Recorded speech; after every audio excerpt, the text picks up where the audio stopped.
me feeling like I'm academics. Can't display capture. All right, bet. So this is a song I'm featured on. Here we go. Yo, Kim K. Wait. And motherfucking Chris Jenner, man. I rebuke y'all in the name of Jesus. Allow my man Ye to raise his black children. Y'all white heathens should not be allowed to control a black man's child and involve them in all type of demonic debauchery to corrupt innocent souls. Shout out to Ye, man. Great intro. Okay, so Donda 2 got released. Let's look at the date. April 29th is now the 1st. So because it was released during the day, it has only one full day of tracking. And I'm going to be honest with you. This is really fucking good numbers. For 1 day of tracking for an album not even dropped under Kanye's moniker. It's an album dropped under Donda.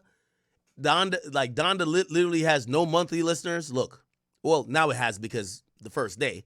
So it's going to have as much as each unique people were to listen to the project.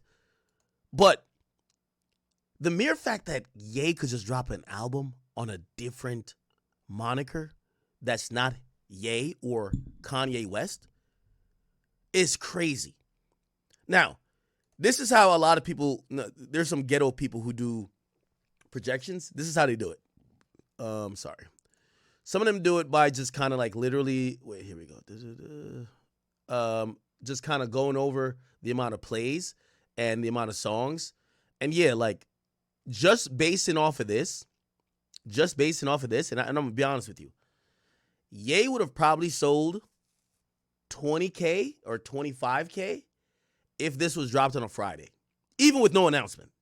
Just based off, this is first day numbers. So first day numbers for Ye. If he had dropped, right, on a Friday and he had 7 days of tracking, he would have been on pace to sell 25K just because he dropped it. Now, because he dropped on a Wednesday, and he's going to have, no, he dropped on Tuesday, so he's going to have Wednesday and Thursday, so 2 full days of tracking. He's going to sell about like close to 10K just based off these streams if we extrapolate onto other streaming platforms and whatever, which I know people are going to be like, yo, Ye fell off. Like, no, this is really fucking impressive. He made a fucking new handle, made a new Spotify account, dropped this shit, and the shit already is booming. It just kind of goes to show Kanye is pretty much the guy, okay? By the way, thank you guys for all the gifted memberships. I appreciate that. All right. So, if you're wondering what Donda is supposed to be doing, because Ye dropped it on a Wednesday or Tuesday, whatever the case is, he's going to do around like 10K. Now, will he chart?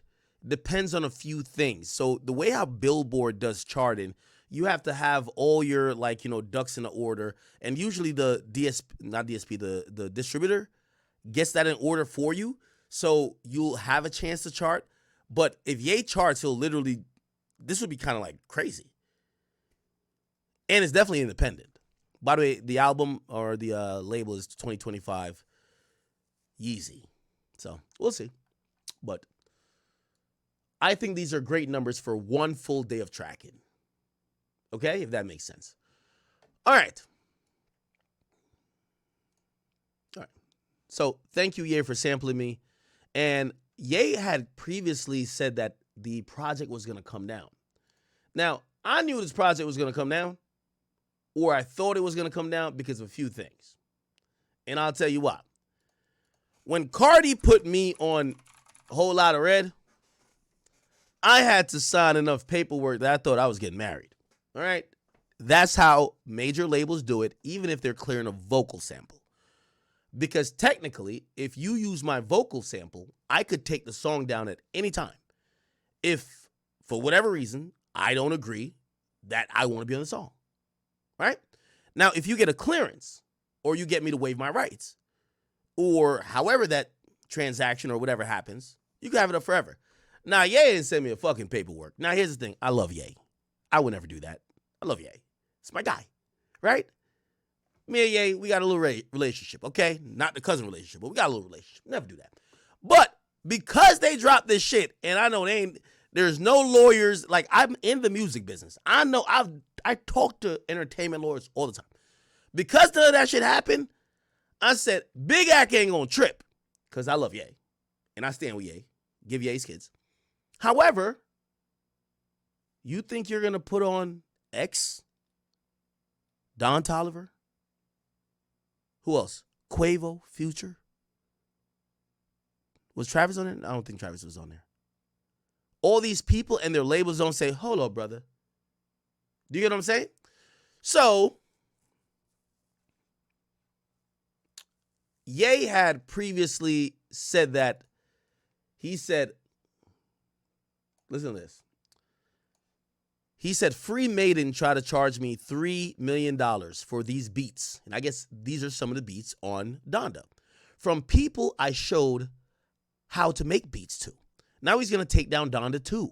And he says, managers. Then he shows a text message where someone says, yo, we did not and do not consent to the usage of any of our work on Donda 2 or any Ye project. He's owed us money for almost 3 years now and has refused to pay.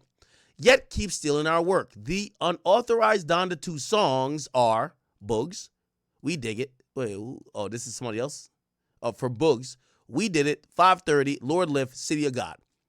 From Brian, Broken Road, Get Lost, Too Easy, First Time. He says the lawyers are getting this taken down within the hour. Didn't I tell y'all that I told y'all this Sunday morning, or actually Monday morning? I said when lawyers clock in for UMG and all these places at 8 o'clock because they work regular jobs, which is 9 to 5s, they're going to say, oh, hell fucking no. We're going to get this taken out. Now, if you ask me what probably happened, Ye has to have some business people with him that are probably like trying to like do some due diligence in post, which that actually sucks for Ye because here's the reality of it.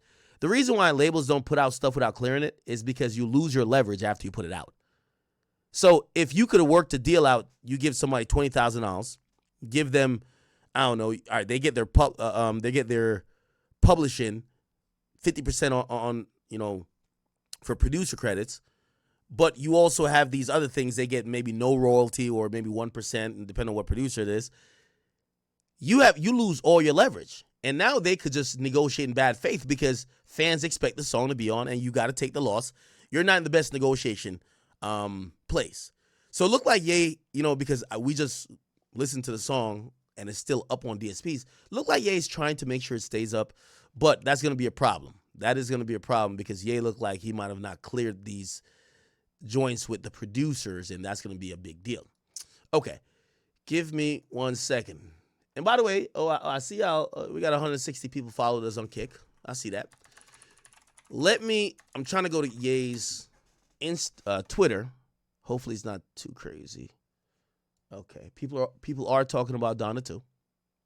Oh my God. Yo, Ye always got his wife. Yo, Ye just likes showing off his wife titties and pussy, bro. I ain't gonna hold you. Okay, he posted top 5. Looked like he deleted those things, right? Okay, so he says, really want to work with Brian and Boogs again. Really want to work this out. So it looked like he was trying to make a good faith effort of trying to work it out in post. And looked like they won $3 million. Now, the problem with people like Ye and the people like Birdman, and I hate to compare him to Birdman, a lot of these guys, they just do the work and they don't do the business.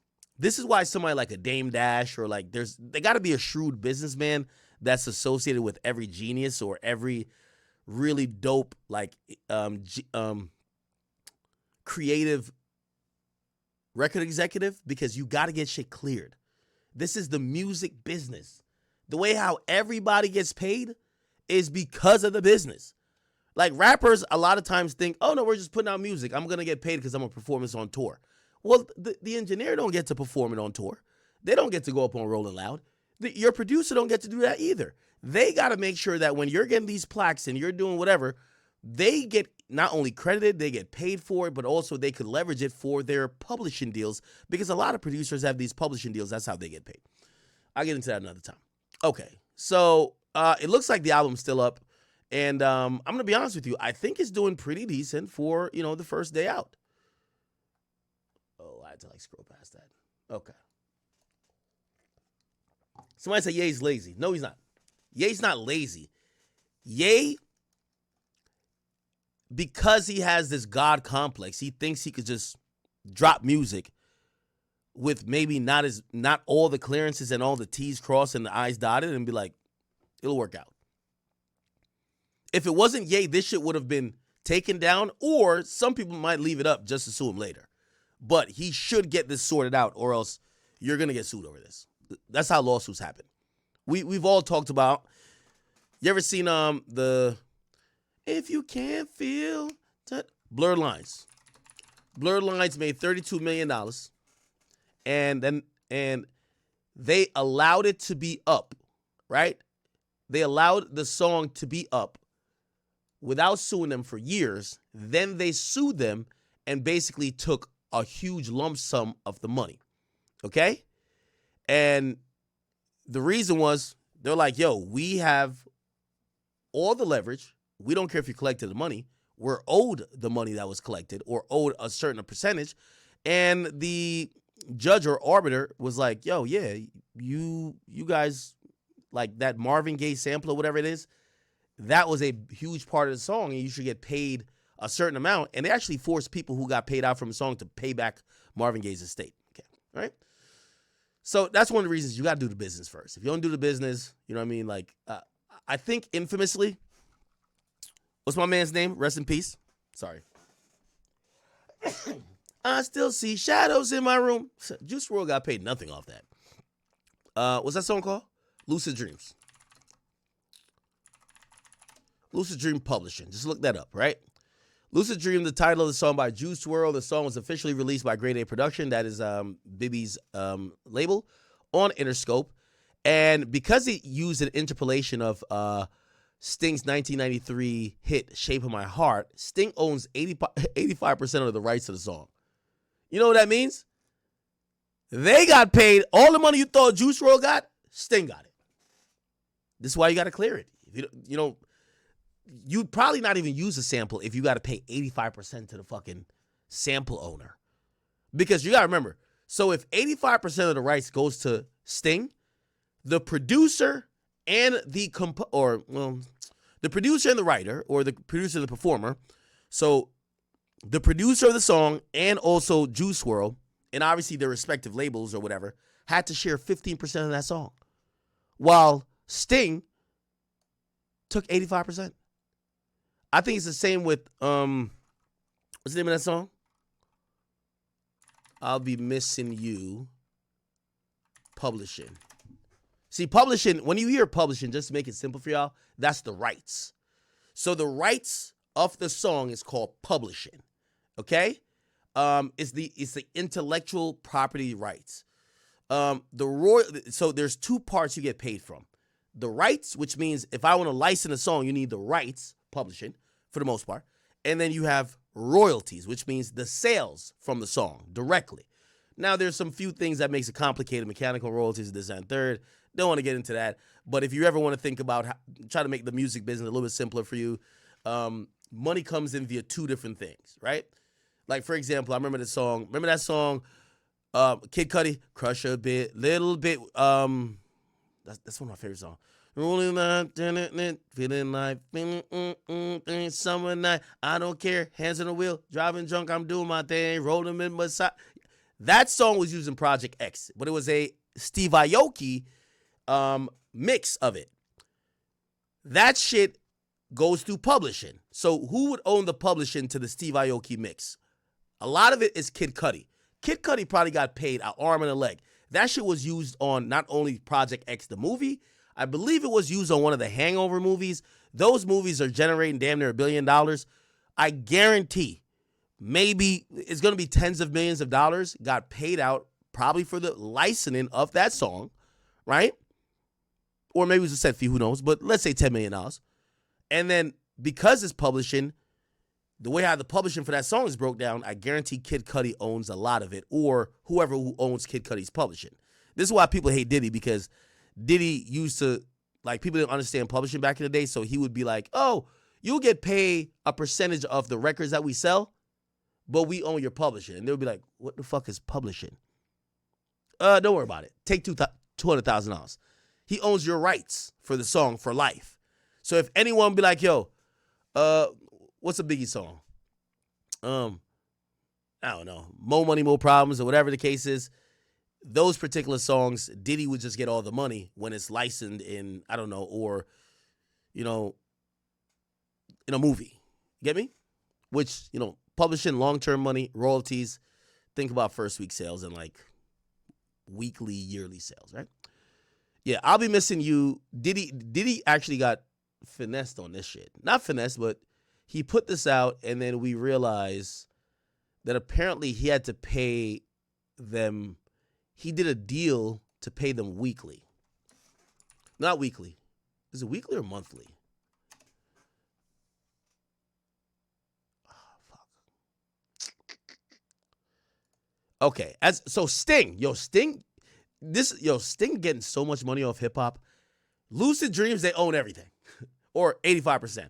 When it comes to I'll Be Missing You, Sting, the songwriter of Every Breath I Take, was awarded 100% of the royalties and continues to use.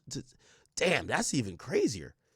Look, Diddy is obligated to pay Sting a daily royalty of $5,000 a day. Look.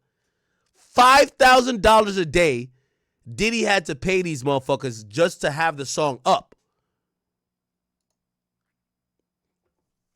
Diddy clarifies $5K daily royalty payments for Sting's 90s hit, I'll Be Missing You. Ain't that crazy? As we living in. That's not crazy, Chad. You got to clear your songs. That's the whole point I'm trying to say. Thank you for someone who said in the chat.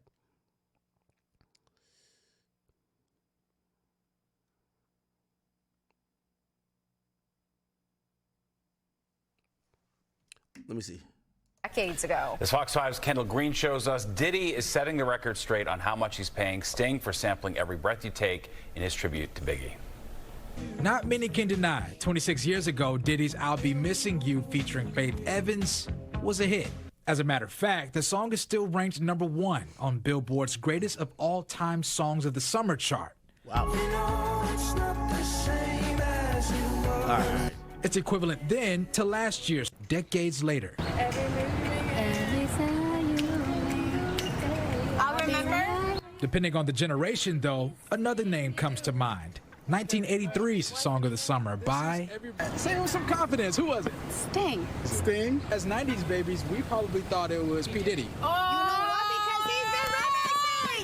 Okay. That sample has people talking after a 2018 Breakfast Club interview resurfaced on Twitter. Is it true that Diddy has to pay you $2,000 a day because he didn't ask permission to sample Every Breath You Take? Yeah. Diddy clarified the price tag this week in a tweet, saying, nope, $5K a day. Damn, $5,000 a day is crazy. You see how, like, theoretically, and this is why music rights is important, you could make one song that could get you set for life. If you were getting $5,000 a day, would you need to work again? $5,000 a day, let's extrapolate, right? That's 5 times 365, that's yearly. That would be, 5 times 300, that would be, I can't do math. It would be $1.5 million, right? Then add 65 plus 5, that's 300. It's $1.8 million.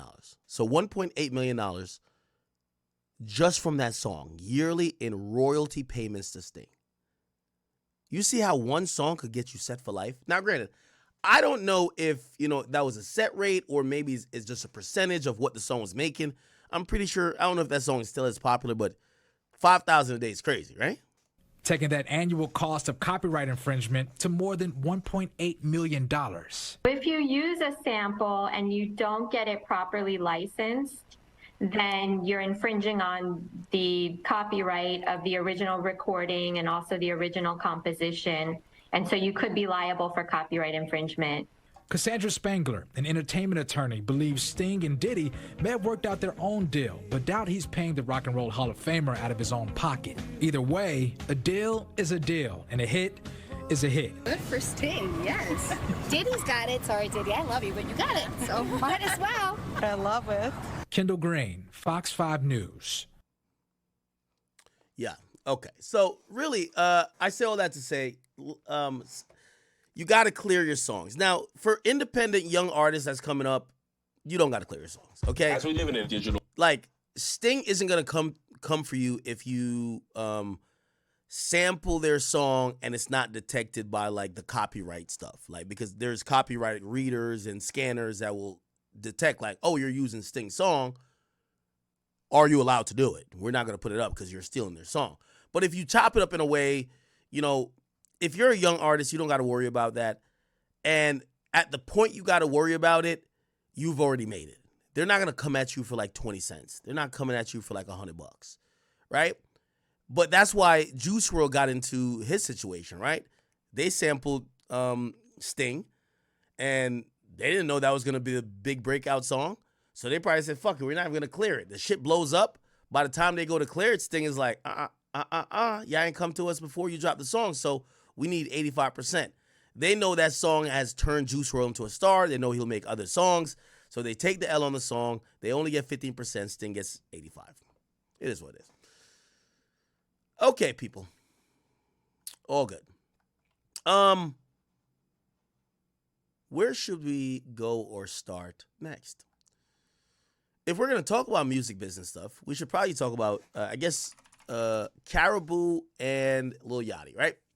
So we talked about this very briefly before, where Caribou had basically called out Yachty, and how she called out Yachty was essentially, where is the tweet? She said that Yachty was preventing her from putting up music, okay? According to her, okay, where could I find the tweet?